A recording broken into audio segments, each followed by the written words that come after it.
Assalamualaikum warahmatullahi wabarakatuh. Hello everyone. My name is Balqis Al Zahra, and today I will present a summary of part 3 from Dale T. Griffith's book. This is the poster of part 3 of Dale T. Griffith's book. He was an American professor and researcher specializing in applied linguistics, English language teaching or ELT, and second language research methods.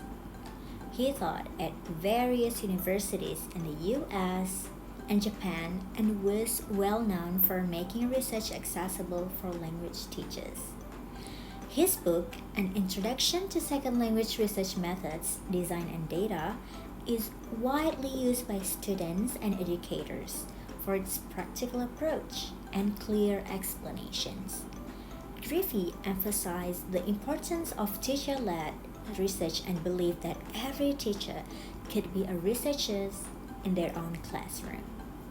Part 3 of his book focusing on 4 key chapters that cover major types of data collection instruments in language research: questionnaires, interviews, observations, and diaries or journals.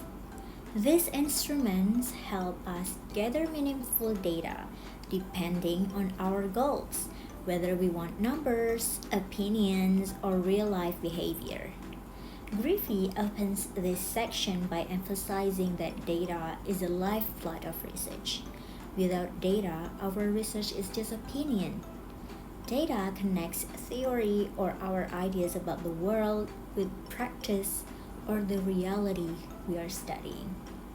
To collect data, we use data collection instruments or DCIs. These are the tools, either physical like a printed questionnaire or non-physical like an interview script, that help us produce data to study. The goal of any DCI is to measure a construct, which is an abstract concept like motivation, anxiety, or proficiency. Data is valuable only when it is collected with care, analyzed correctly, and interpreted within the context of the research. First is questionnaire. Questionnaires are structured tools used to gather opinions, attitudes, or background information from participants. They may contain closed-ended items, example like scales, and open-ended items for more detailed responses. Their main strengths include ease of distribution, efficiency in reaching large groups, and potential anonymity. However, they rely on self-reported data and may not reflect actual behavior. Effective questionnaires require a clearly defined construct, well-designed items, and polite testing to ensure reliability and validity. Questionnaires are widely used because they are easy to distribute and can reach many people quickly. They can include closed-ended items like true or false or like a skull, and open-ended items that let people write their opinions. Their main strengths are convenience and anonymity, but they also have weaknesses. They are limited to self-reported data, may give shallow responses, and need careful construction and piloting. Griffith emphasizes that we must identify the construct we are measuring and check for validity and reliability.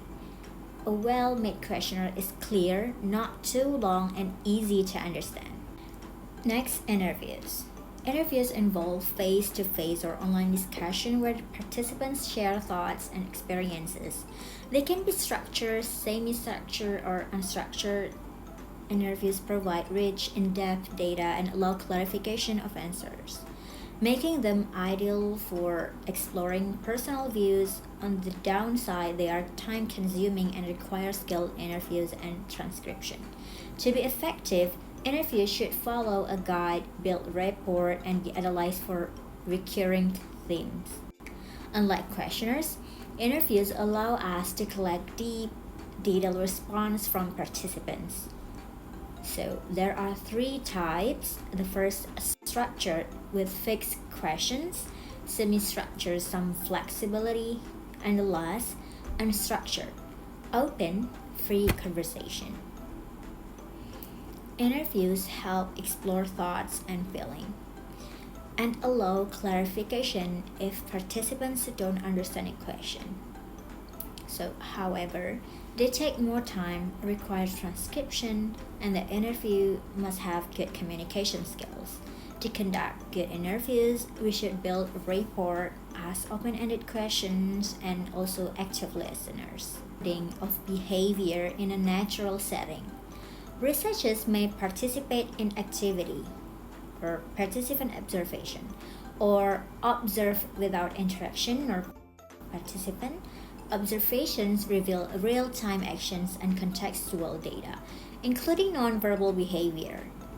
Challenges include observer bias and reactivity, where participants change behavior because they are being watched. Good observation requires structured notes or checklists and often benefits from video or audio recording. This is when researchers watch and record behavior. Usually in classroom or real-life settings, we can be participant, observer joining in the activity, or a non-participant observer just watching. Observation provides rich, context-based data. It's especially useful to see what people do, not just what they say. For example, students may report that they use English often, but observation might show the opposite. Challenges include observer bias, limited time, and people changing behavior because they know they're being observed. Griffey recommends using clear observation tools and combining observation with other methods. Lastly, we have diaries and journals. Diaries and journals are written reflection by participants over time. They are useful for tracking personal experiences, emotional responses, or learning progress. This method allows participants to express themselves freely and provides longitudinal data. However, not all participants may write consistently, and entries vary in depth and clarity.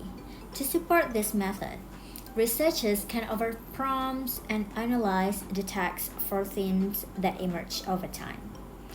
These are personal writings where participants record their experiences over time. It can be in the form of logs, journals, or even letters. This method gives access to personal reflections and is useful for longitudinal data. It's especially valuable for capturing emotions, thoughts, and self-awareness. The downside is the inconsistency of entries. Some participants might write regularly while others may not. It also depends on writing ability and honesty. To help participants, researchers can provide guiding questions or prompt and analyze the entries thematically. The conclusion: there's no one-size-fits-all tool in research. Each data collection instruments serve different needs. Questionnaires are fast and structured, interviews are rich and personal. Observations show real actions, diaries reveal what changed over time. A good researcher doesn't just pick the easiest tool. They choose based on their question, their participants, and the type of data they want. When used well, these instruments can uncover powerful insights that lead to deeper understanding in language education research. Choose the instrument that match your construct, always pilot, validate, and reflect on your data collection process. Each instrument has its strengths and weaknesses. For example, use questionnaire when you need fast responses from many people. Use interviews when you want deep insights. Use observations to understand real behavior. Use diaries or journals when you want to see change over time or personal experiences. Thank you for listening. If you have any questions, feel free to ask. And please check the video description for a link to my full poster. Wassalamualaikum warahmatullahi wabarakatuh.